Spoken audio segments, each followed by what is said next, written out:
Bonjour, c'est Ursule. On est le 22 avril 2026. Bienvenue à Vie et Miséricorde. Je viens parler d'une seule chose compte et c'est la parole.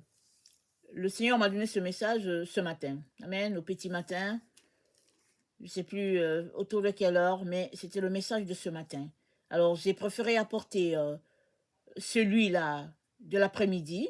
Il était plus frais et je viens apporter celui du matin. Alors, notre texte se trouve dans Luc 4, au verset 4. Jésus-Christ a passé 40 jours de jeûne. Il était dans le désert. Et quand il a fini son temps de jeûne, il était dans des moments de faiblesse, n'est-ce pas? Certainement, il pensait peut-être manger un peu pour se fortifier. Peut-être aussi avait-il besoin de manger un peu pour reprendre le chemin en direction, n'est-ce pas, des maisons. Parce que dans le désert, c'est un peu loin. Alors, quand ça fait 40 jours qu'on n'a pas mangé, c'est pas toujours évident de marcher, n'est-ce pas, pour revenir, n'est-ce pas, à notre point de départ. Et c'est là que l'ennemi vient vers lui et lui dit, si tu es fils de Dieu, ordonne que ces pierres deviennent du pain, parce qu'il savait que Jésus-Christ avait faim. Et Jésus-Christ lui dit, il est écrit, l'homme ne vivra pas de pain seulement, et le diable est allé à une autre tentation. Alors, il voulait centrer Jésus-Christ sur l'extérieur. Parce que les pierres, elles sont à l'extérieur de nous. Les pierres, elles sont partout. Peut-être que ça vient des montagnes qui ont éclaté, ou je ne sais pas, je ne peux pas dire. Je ne suis pas géologue. Mais on peut trouver les pierres un peu partout. Et dans l'idée de faire du spectacle, comme il sait très bien le faire, le diable dit à Jésus-Christ, ordonne que ces pierres deviennent du pain. Et parce que c'est aussi écrit que Dieu peut citer les enfants d'Abraham à travers les pierres. Alors le diable sait tout ce que la parole de Dieu dit. Et maintenant, dans un exercice de m'as-tu vu, dans un exercice de show-off, il demande à Jésus, ben, tu peux fabriquer du pain à partir des pierres. Et Jésus-Christ lui dit, l'homme ne vivra pas seulement de pain. Question de dire au diable, je peux toujours attendre. Je peux attendre le timing de Dieu. Quand il va juger que c'est le temps pour moi de manger, il me donnera à manger. Je n'ai pas besoin de prendre ces pierres-là qui sont là devant moi, les changer en pain tout de suite parce que j'ai faim. Non, je suis capable de me soutenir par la parole de Dieu. Et ce verset est très, très important pour toi et moi parce que c'est toujours important d'attendre le timing de Dieu. Il y a notre timing, il y a le timing de Dieu. Souvent, on est des gens pressés. On est vraiment pressés comme les micro-ondes. On veut vite faire et puis manger, et puis voilà. Mais quand on attend devant Dieu, il y a toujours une grâce qui vient de la part de Dieu quand c'est le bon moment. Parce que c'est Dieu qui fait toujours attendre les choses. C'est lui qui fait toujours traîner les choses. Et alors que tu attends, Dieu vient exercer ta patience et puis il va aussi, n'est-ce pas, placer des balises dans le domaine spirituel que tu ne sais pas forcément parce que le Seigneur ne va pas tout te dire. Et la leçon qui est là pour nous, c'est que nous devons nous servir de cet exemple de notre Seigneur, Fils de Dieu, pour attendre devant Dieu alors que nous dépendons de lui en toutes choses. Jésus est Fils de Dieu. Il a connu la gloire de Dieu avant de venir sur la terre.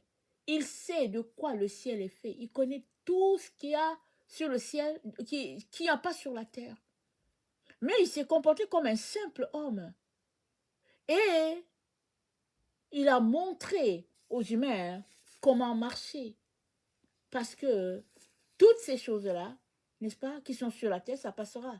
Les choses qui ne passeront pas, c'est celles-là qui sont dans la présence de Dieu. Et Jésus-Christ nous a amenés à nous connecter, n'est-ce pas, au niveau des choses divines. C'est là qu'il nous a amenés afin qu'on puisse se déconnecter de tout ce qui distrait. Amen. Et au verset 35 de Matthieu 24, il dit, le ciel et la terre passera, mais ma parole ne passera jamais. Alors, il nous amène à nous concentrer sur ce qui est éternel, non sur ce qui est temporel. Mais là où nous nous trouvons, si nous lisons la parole de Dieu, souvent, c'est juste parce que, bon, peut-être qu'on a un programme de lire la parole de Dieu, peut-être que on le lit pour X raisons, on lit la parole de Dieu. Pour certains, c'est juste pour un passe-temps, de temps en temps. Mais le Seigneur aimerait aujourd'hui qu'on fasse de la parole de Dieu notre base en toutes choses. Que la parole de Dieu soit la nourriture qui nous rassasie. Alors on pourrait s'arrêter pour dire, mais comment est-ce que je serais rassasié de la parole de Dieu? Parce que j'ai faim et tout. Mais le Seigneur aimerait que tu saches que la chose la plus importante de ta vie devrait être la parole de Dieu. Parce que c'est la seule chose qui peut te soutenir dans ces heures dans lesquelles nous nous trouvons. Dans Matthieu 6, au verset 33, c'est dit, cherchez premièrement le royaume de Dieu et sa justice, et toutes les autres choses vous seront données. C'est-à-dire, la priorité de toutes les priorités, c'est le royaume de Dieu. Et si tu places le royaume de Dieu en priorité, ça veut dire que tu viens te nourrir de ce qui est dans le royaume de Dieu, n'est-ce pas, à tout moment. C'est dit, affectionnez-vous des choses qui sont en haut et non à celles qui sont sur la terre. Alors, à l'heure où nous sommes, Dieu nous intéresse à nous combler du spirituel. C'est ça la chose la plus importante. Parce que tout ce que nous avons nous a été donné et c'est à l'intérieur de nous. C'est dans l'homme intérieur. C'est pas à l'extérieur. Le diable a concentré Jésus-Christ sur les pierres à l'extérieur. Pour dire, ok, fais un miracle. Prends ça et puis change, fais ceci, fais cela. Ok, il aurait du pain. Mais c'est pas de là que doivent venir les miracles de Dieu. Les miracles de Dieu doivent venir de l'intérieur de la personne quand Dieu aura jugé que c'est le temps d'avoir un miracle. C'est pas à nous de dire, ok, ça me tente de faire un miracle, et puis je vais faire, et puis bon, les gens seront étonnés, et puis bon, voilà, ils seront époustouflés. Non! Tu fais le miracle parce que Dieu t'a dit de le faire, parce que c'est quelque chose qui est écrit, parce que Dieu veut que ce soit ainsi, et là tu obéis pour faire le miracle que Dieu a déjà prévu de faire. Sinon, ça ne sert à rien d'aller contre la volonté de Dieu. Et dans Romains 7, excusez-moi, au verset 22, il est dit ceci, « Car je prends plaisir à la loi de Dieu selon l'homme intérieur. » C'est dans notre homme intérieur que Dieu demeure. C'est dit que nous sommes le temple du Saint-Esprit. C'est à l'intérieur de nous. C'est là que Dieu est. Et c'est de là que doit venir, n'est-ce pas, ta soif de Dieu, parce que ton intérieur, c'est le trône de Dieu, c'est le sanctuaire. C'est de là que les miracles doivent venir, c'est quelque chose à dire, c'est de là que la parole de Dieu doit être générée. Si tu as donné une parole pour quelqu'un, c'est à l'intérieur de toi. Et c'est cet intérieur-là que tu dois bâtir en consommant la parole de Dieu. Parce que si ton intérieur n'est pas bâti, alors tu ne pourras pas tenir dans des temps difficiles dans lesquels nous sommes. C'est la raison pour laquelle Dieu nous dit, l'homme ne vivra pas de pain seulement, c'est-à-dire le pain physique, non. Mais il vivra de toute parole qui sortira de la bouche de Dieu. Et les paroles qui sortent de la bouche de Dieu sortent pour que toi aussi tu puisses les prononcer. Parce qu'il n'y a aucune parole qui peut, n'est-ce pas, s'exécuter sans que Dieu l'ait prononcée. Alors, la parole de Dieu est à l'intérieur de toi, elle est proclamée par Dieu pour que toi aussi tu puisses la proclamer afin qu'elle vienne te guérir, te restaurer, te nourrir, te faire grandir. C'est ça, n'est-ce pas, le principe avec notre Dieu. Et c'est dit dans Romains 10, le verset 9, si tu confesses de ta bouche le Seigneur Jésus et si tu crois dans ton cœur que Dieu l'a ressuscité des morts, tu seras sauvé. Car c'est en croyant du cœur qu'on parvient à la justice et c'est en confessant de la bouche qu'on parvient au salut selon ce que dit l'Écriture. Amen. Quiconque croit en lui ne sera point confus. Donc, c'est de l'intérieur de nous que le jet de Dieu vient.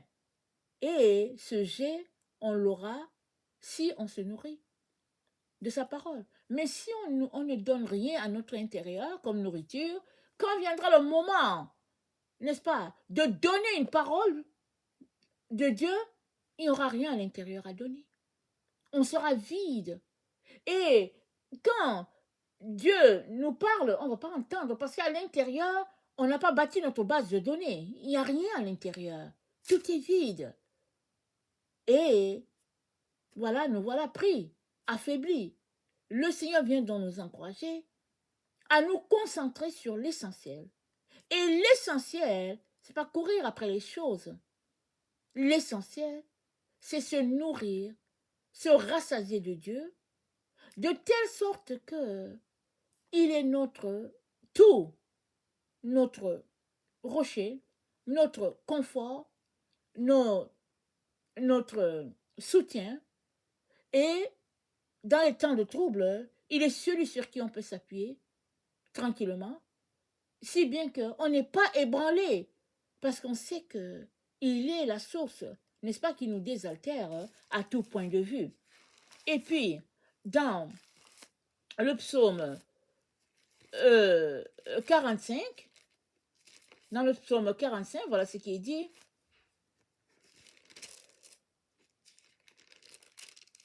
Dans le psaume 45,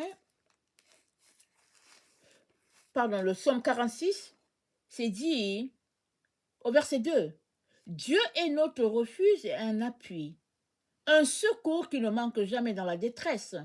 C'est pourquoi nous sommes sans crainte quand la terre est bouleversée et que les montagnes chancellent au cœur des mers. Quand les flots de la mer mugissent, écument, se soulèvent jusqu'à faire trembler les montagnes. Il est un fleuve dont les courants réjouissent la cité de Dieu. Le sanctuaire des demeures du Très-Haut, Dieu est au milieu d'elle, elle n'est point ébranlée, Dieu la secourt dès l'aube du matin. Des nations s'agitent, des royaumes s'ébranlent, il fait entendre sa voix, la terre se fond d'épouvante, l'Éternel des armées est avec nous, le Dieu de Jacob est pour nous une haute retraite. Venez contempler les œuvres de l'Éternel, les ravages qu'il a opérés sur la terre. C'est lui qui a fait cesser celui qui a fait cesser les combats jusqu'au bout de la terre. Il a brisé l'arc et il a rompu la lance. Il a consumé par le feu les chars de guerre. Arrêtez, sachez que je suis Dieu. Je domine sur les nations. Je domine sur la terre. L'Éternel des armées est avec nous. Le Dieu de Jacob est pour nous une haute retraite. Amen. Dieu est notre retraite et c'est la seule personne ou bien le seul endroit où nous pourrons trouver refuge. Alors, nourrissons-nous de la parole, de telle sorte que quand même tu es en train de marcher, quand même tu es en train de courir, faire ton jogging, la parole de Dieu est en toi. Et c'est rapporté que dans plusieurs églises persécutées, n'est-ce pas, ce qui soutient les gens, c'est qu'ils passent le temps à mémoriser les versets. De telle sorte qu'alors qu'on est en train de les torturer, ils récitent les versets pour se garder, n'est-ce pas, solidement, n'est-ce pas, dans le courage, sachant que Dieu est celui qui va les délivrer. Alors voilà ce que le Seigneur attend de nous. Alors n'hésitons pas, coupons là, il faut couper, afin que la parole de Dieu soit la chose la plus, n'est-ce pas, lue et étudiée par chacun d'entre nous. Amen. Que le Seigneur bénisse sa parole. Amen et Alléluia. Amen.